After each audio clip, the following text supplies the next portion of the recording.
কলকাতার একাল সেকাল পিচের রাস্তা, দুধারে ফুটপাত, সারি সারি অট্টালিকা, মাঝে মাঝে পার্ক, নামি দামি হসপিটাল, স্কুল, কলেজ, বড় বড় শপিং মল, বিশ্ববিদ্যালয়, তিলে তিলে হয়েছে আধুনিক শহর।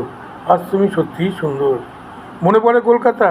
ছোট্টবেলায় দাদুর হাত ধরে যখন আসতাম, তখন ছিল মাটির রাস্তা, চারিদিকে শুধু জঙ্গল, সাবেকি পোশাকের সরল সিধে মানুষের বাস, ছিল না কোনো কোলাহল।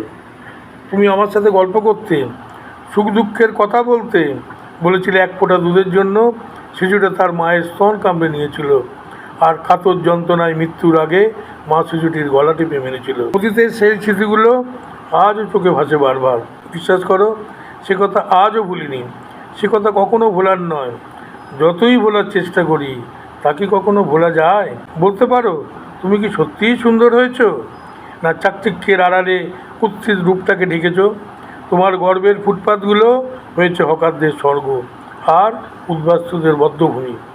বিশাল বিশাল অট্টালিকা তোমার পরিবেশ নষ্ট করেছে, আর পার্কগুলো সমাজ বিরোধীদের বাসস্থান হয়েছে।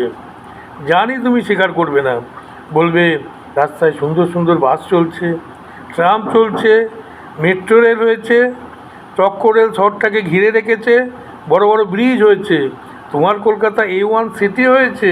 সবই ঠিক, বলতে কোনো দ্বিধা নেই। তবে আজ এক ফোঁটা দুধের জন্য কোনো শিশুকে মরতে হয় না।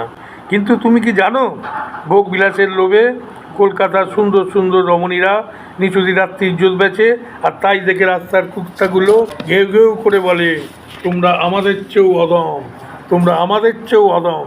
তবু তোমায় ভালোবাসি এখানকার মানুষগুলোর জন্য। এরা আধুনিক হবার জন্য পাশ্চাত্যের আদলে সাহেবি পোশাক ধরেছে, বিলিতি মদ খেতে শিখেছে, কিন্তু হাজার চেষ্টা করেও পারিনি আপন সত্তাকে বিকিয়ে দিতে। আজও রয়েছে মায়া, মমতা, অন্তরের ভালোবাসা।